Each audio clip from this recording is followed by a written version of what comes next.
we're going to look at example 4 from the notes on bonds, which is week 9.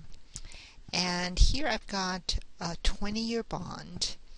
We're told down here that the bond was issued on January 15th, 2000. So I'm going to put January 15th, 2000 for my initial date. And then 6 months later would be July 15th, 2000. And this is a 20-year bond, so I should go down to 2020, right? Or 40 half years. And it's an 8% bond, so 8% would be the coupon rate. The face amount is 100, and we're actually given a price, so I put that in for the price, 70.4, so $70.40. The coupon is computed as usual, the coupon rate divided by 2 times the face amount. The term is 40 half years. Okay, and we're supposed to come up with a yield rate, so I can make a guess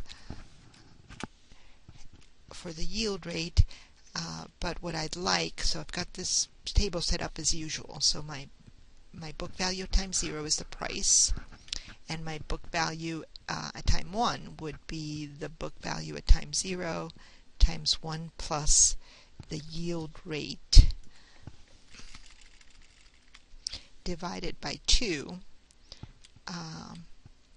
minus the payment. Okay, so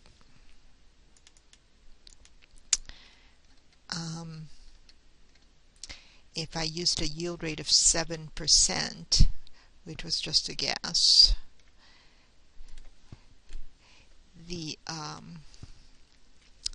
I'm not getting 0 for my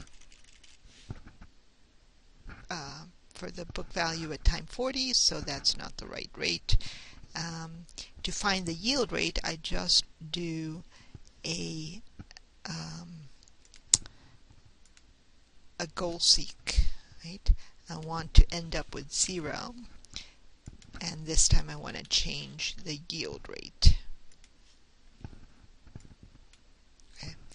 And so it should be a yield rate of 11.913%, which is what I gave you for the answer. Okay.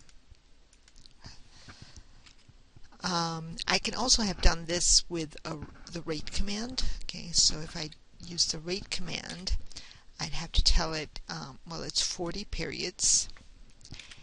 The payments are $4. The present value would be the price, and the future value would be the redemption amount of what I get at the end. Okay? And let's see, the coupons and the redemption amounts are paid to me.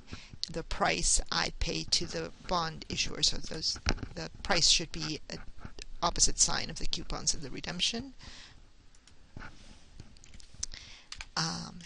So I get that, but that actually gives me a rate per period, so that's the 6-month rate. I have to multiply it by 2 to get an annual rate, and that would give me the same that I got using GoalSeek.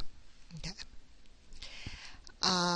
Now, part B says find the yield rate for the new purchasers. So you have another person buying this bond from the original purchaser.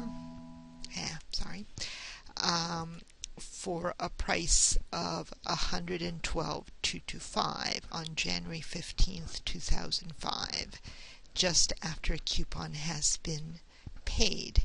So the new purchaser purchases it on January 15th, 2005. So at that time, we're going to set the book value to $112,225.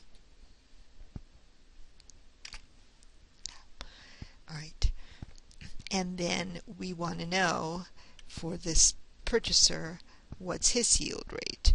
So he's just going to get the remaining coupons plus the 100 at the end. Right? So what I'd like to know is what yield rate would get me from 112.225 on January 15th, 2005 to a book value of 0 on January 15th, 2020 when the bond matures. So again, I'll do a goal seek, set that to 0, and change my yield rate again.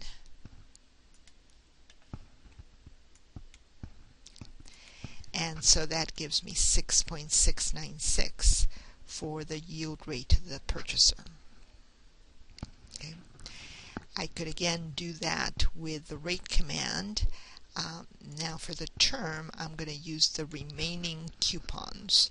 So since he bought it on January 15th, 2005, 5 years after the original purchase date, there's 15 years left on this bond, so 30 half years. The price that he paid for it is 112.225. The redemption is the same, so that should get me the same rate, 6.696%. And then finally, I want the yield rate earned by the original purchaser. Okay, so the original purchaser paid 70.4, and so I've added a cell here for the yield rate for the purchaser, and I've already actually done it, but let's just change that to 10%. So I want to know, so now I'm using that rate. So over here, I want to use the yield rate purchaser to compute my book value. He starts out by paying 70.40, and then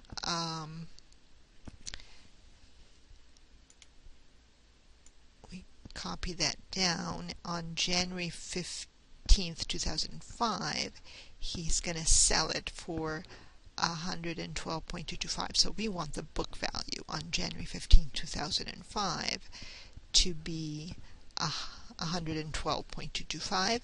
So I can do a goal seek here to get to a book value of 112.225 by changing the yield rate to the purchaser. And that gives me my 19%. If I wanted to do that with formulas, I would use the rate command again. The purchaser now has the original purchaser has the bond only for 5 years, or 10 half years. He's receiving payments of $4, the coupon. He paid 70.4, and he's going to sell it for 112.225. Okay. So let's see. So he's receiving the coupons, and he's receiving the money that he sells it for, and he's paying the price, so that should be negative. And again, I want to multiply by 2 because otherwise I'll get a 6-month rate. And we should format it as a percent, but I should get 19.00%, just like this one. And so that would be the answer to part C.